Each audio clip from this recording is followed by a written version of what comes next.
నమస్తే ఫ్రెండ్స్, మన నెల్లూరు అడవుల్లో శివాలయం ఉన్న సంగతి మీకు తెలుసా? అది ఎక్కడో కాదండి, మన వెంకటాచలం టోల్గేట్ దగ్గర ఉన్న శ్రీ దుర్గా భవాని సమేత అభయలింగేశ్వర స్వామి దేవస్థానం. మనం అయితే ప్రెసెంట్ ఆ టెంపుల్ లోనే ఉన్నాం. వీడియోని ఎక్కడ స్కిప్ చేయకుండా పూర్తిగా చూసేయండి.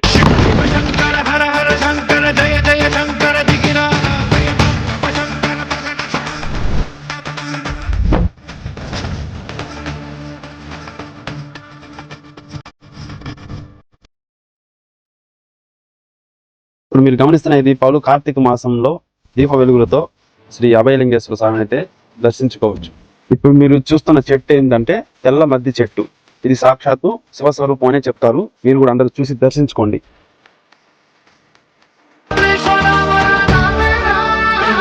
మీరు ఈ తెల్ల మద్ది చెట్టును గమనించినట్లయితే దీనికి ముడుపులు కట్టి వాళ్ళ కోరికలు భక్తులు నెరవేర్చుకుంటున్నారు. మీరు కూడా ఇక్కడికి తప్పనిసరిగా విచ్చేసి ఇలాగా ముడుపులు కట్టి కోరికలు నెరవేర్చుకోవాలని కోరుకుంటున్నారు.